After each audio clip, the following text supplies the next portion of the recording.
Inspiration chassidique du jour, 7 Cheshvan.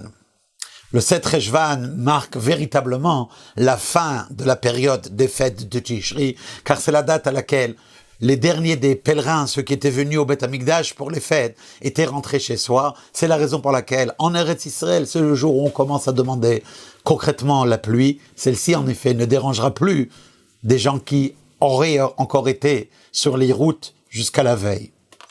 Et donc, maintenant qu'on commence véritablement notre travail de l'année, par quoi doit-on commencer? Alors, regardons Avraham Avinu. Avraham Avinu, le premier juif, les parachiotes de la semaine dans laquelle nous nous trouvons, Lech Lecha et par la suite Vayera, d'ailleurs, nous font vivre Avraham Avinu. Eh bien, Avraham Avinu, il a connu 3 formes de circoncision. D'abord, il a circoncis son esprit, son cœur, parce que il a reconnu le Dieu unique, créateur du ciel et de la terre. Ensuite, il a circoncis sa bouche. C'est aussi une forme de circoncision. Il a commencé à invoquer et à diffuser le nom de Dieu autour de lui. Et par la suite, troisièmement, à la fin, même au niveau de son corps, de sa propre chair, il a été circoncis pour marquer son attachement avec Dieu de la manière la plus physique.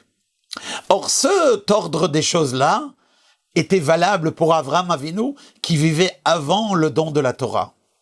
Mais depuis que Dieu est descendu sur terre et qu'il nous a donné la Torah avec les mitzvot concrètes, notre relation avec Dieu, notre service divin, suit le chemin inverse. On commence d'abord par l'action. Hama'aseh hu ha'ikar. D'abord, il faut faire ce qu'il faut faire. Peu importe si le cœur y est, peu importe si on a compris les choses. Après, il faut développer également la parole pour que la parole soit investie que dans des choses positives. Et finalement, grâce à ces 2 premières choses-là, une personne réussira à raffiner son esprit, son intérieur. Kol Tov.